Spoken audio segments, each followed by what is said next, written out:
Il était une fois dans les vastes et majestueuses plaines du Masemara, où le ciel semble toucher la terre, vivaient deux jeunes âmes, Nia et Kiano, dont l'amour était aussi vaste et profond que les paysages qui les entouraient.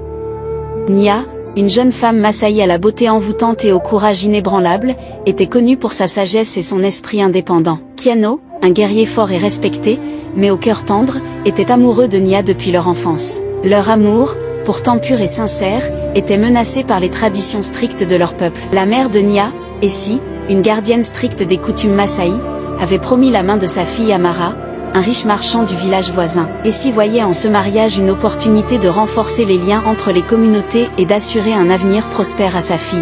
Mais Nia ne voyait pas les choses de la même manière.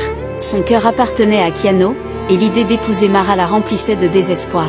Kiano, refusant de perdre celle qu'il aimait, chercha conseil auprès de Lancho, un ancien respecté du village. Lancho, qui connaissait les secrets des traditions et des légendes massaï, lui révéla des histoires anciennes d'amour interdit et des moyens de contourner les traditions. Avec ces nouvelles connaissances, Kiano et Nia élaborèrent un plan audacieux pour révéler la vérité sur leur amour et défier les attentes de leur famille.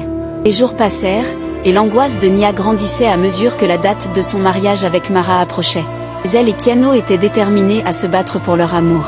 Le jour fatidique arriva enfin. Avec courage et détermination, Nia et Kiano firent face à Mara et Essie.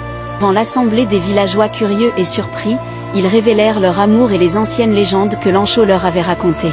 La confrontation fut intense et émotive. Essie, déchirée entre ses devoirs de mère et les traditions qu'elle chérissait, écouta les paroles de sa fille et de Kiano. Les arguments étaient puissants, et l'amour sincère qu'ils partageaient ne pouvait être nié. Mara, bien que déçue, reconnut également la profondeur de leurs sentiments et choisit de ne pas s'opposer à leur union. Finalement, après de longues discussions et des larmes versées, Essie réalisa l'importance de l'amour véritable. Elle accepta de rompre l'engagement avec Mara, permettant ainsi à Nia et Kiano de suivre leur cœur. Le village, inspiré par le courage de Nia et Kiano, commença à reconsidérer certaines de ses traditions les plus strictes, ouvrant la voie à de nouveaux espoirs et à de nouvelles possibilités.